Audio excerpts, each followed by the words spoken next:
1월 28일 화요일 새벽 우리에게 주신 하나님의 말씀은 여호수아서 19장 1절에서 23절까지의 말씀입니다. 오늘 본문을 통해서 하나님 나라의 평등이란 제목으로 오늘 말씀의 은혜를 같이 나누겠습니다.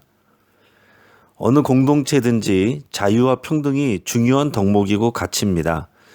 그러나 이 두 가지는 서로 긴장 관계에 있습니다. 자유를 강조하다 보면 평등이 깨지기 쉽고 평등을 강조하다 보면 자유가 제한받을 수밖에 없습니다. 하나님의 나라는 어떤 것이 더 중요할까요? 하나님은 공의의 하나님이십니다. 땅을 분배하는 과정에서 최대한 공정하게 하려고 여호수아와 지도자들이 노력하고 있습니다. 하지만 기계적인 평등을 강조하지는 않습니다. 만약 기계적인 평등을 강조한다면 굳이 가나안의 지형을 그려올 필요도 없습니다. 바둑판처럼 선을 그어서 나누면 됩니다. 각 지파의 숫자가 어떠하든지 무조건 선을 그으면 됩니다. 12지파가 있지만 모든 지파가 다 똑같은 복을 받고 똑같은 땅을 받는 것은 아닙니다. 2개 지파 반, 즉 루벤, 갓, 므낫세 반은 요단강 동편 지역을 미리 기업으로 받았고 레위 지파는 땅을 기업으로 받지 않았습니다. 요단강 서편에서는 유다 지파와 요셉 지파, 즉 므낫세, 에브라임 지파가 땅을 우선적으로 분배받았고 나머지 7개의 지파가 땅을 분배받기 위해서 땅을 그려오는 수고를 해야 했습니다. 어떻게 보면 하나님은 편애하시는 하나님처럼 보입니다. 성경에서도 달란트 비율을 보면 1달란트 받은 사람, 2달란트 받은 사람, 5달란트 받은 사람이 나옵니다. 그들은 시작부터 주어진 재화가 틀립니다. 하나님의 나라는 불공평을 인정하는 것처럼 보입니다. 하지만 그 주인이 그들을 평가하는 잣대는 공평합니다. 자신들이 받은 것에 대해 얼마나 성실하게 남겼는가 하는 것입니다. 그들은 자신들의 능력대로 받았습니다. 차이나는 능력을 고려하여 그에 맞게 나눠주는 것이 하나님 나라의 공평입니다. 반대로 기계적인 평등은 어떤 것입니까? 모든 결과를 무조건적으로 다 맞추는 것입니다. 그렇기 때문에 구성원들에게는 어떠한 상황과 배려를 주지 않고 중앙에서 일괄적으로 처리하게 됩니다. 초대교회에서 보여준 하나님 나라의 평등은 능력만큼 일하고 필요한 만큼 쓰는 것입니다. 이것은 일반적인 생각으로는 이해할 수가 없습니다. 가진 자가 더 많이 갖는 사회이든지 그것을 뒤엎고 모두가 똑같이 나눠 갖게 하든지 많이 가졌던 자에게서는 빼앗고 없던 자들에게 많이 주든지 하는 것이 세상의 평등입니다. 그러나 하나님의 나라의 평등은 능력만큼 받고 자유롭게 일하고 사랑으로 나눕니다. 하나님 나라의 자유는 서로 사랑으로 섬기는 자유입니다. 그것이 최고의 자유입니다. 오늘 7개의 지파 중에서 베냐민 지파에 이어 두 번째로 땅을 배정받은 지파는 시므온 지파입니다. 그런데 시므온 지파가 받은 땅은 특이하게도 유다 지파가 받은 땅 안에 있습니다. 자, 무슨 일이 일어난 것일까요? 성경은 정확한 이유를 밝히고 있지는 않습니다. 그러나 힌트는 있습니다. 9절 말씀을 읽겠습니다. 시므온 자손의 이 기업은 유다 자손의 기업 중에서 취하였으니 이는 유다 자손의 분깃이 자기들에게 너무 많으므로 시므온 자손이 자기의 기업을 그들의 기업 중에서 받았음이었더라. 자, 유다 지파가 받은 땅은 굉장히 넓었습니다. 그들이 갖는 이스라엘 내에서의 중요성 때문입니다.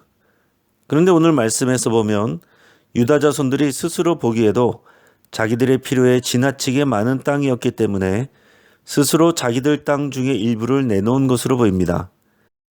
성경의 표현이 그렇고 그 이후에 어떠한 갈등과 잡음도 없었기 때문입니다. 그렇다고 가장 남쪽에 척박한 네겝 지역을 준 것이 아닙니다. 비교적 좋은 브엘세바와 시글락 같은 땅을 포함해서 주었습니다. 만약 강제로 이렇게 했다면 유다 지파가 야, 다 관도 너희들끼리 다 해먹어 라고 했을 것입니다. 시므온 지파의 땅은 분명히 제비 뽑아서 하나님의 뜻대로 된 것이면서 동시에 유다 지파의 훈훈한 양보가 있었다는 것을 기억해야 됩니다. 제비를 뽑는 이유도 사람이 결정하다 보면 서로 갈등과 잡음이 생기기 때문에 전적으로 하나님의 선택에 맡기는 것입니다. 하나님을 신뢰함과 동시에 서로 양보하고 배려하며 존중하는 태도가 하나님 나라의 평등을 만들어갑니다. 스불론과 이사갈 지파는 형제 지파에서 항상 같이 거론됩니다. 그들이 받은 땅은 갈릴리 호수 남서쪽으로 서로 인접하여 있습니다. 일부러 그런 것처럼 서로 붙어 있게 되었습니다.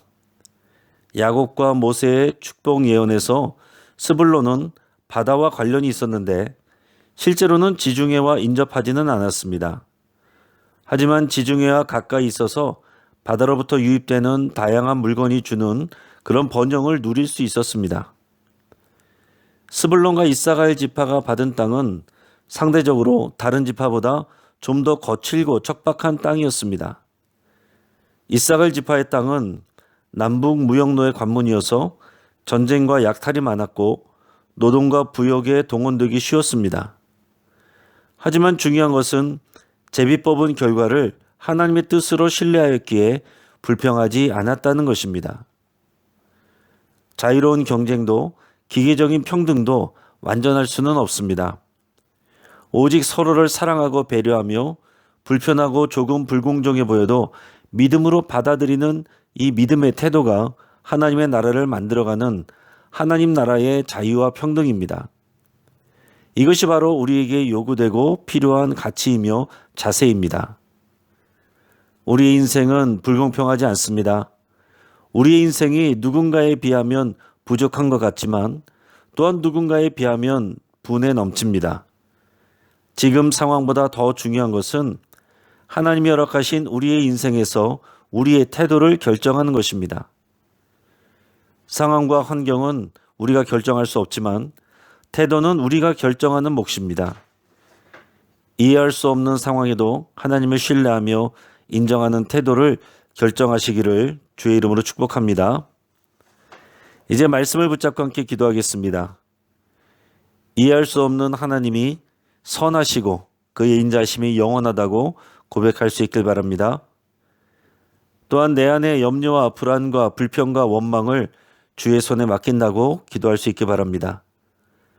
성령 하나님이 우리의 신앙의 태도를 결정할 때 도와주시고 인도해 주시기를 함께 기도하겠습니다. 환우들을 위해서 또 여러분들의 치유를 위해서 함께 기도하겠습니다. 많은 눈 예보가 있습니다. 우리 성도들의 안전과 생명을 우리 하나님께서 지켜주시기를 위해서 함께 기도하겠습니다. 그리고 우리 주변에 믿음이 흔들리고 혼란스러운 성도님들을 위해서 축복하며 함께 기도하겠습니다.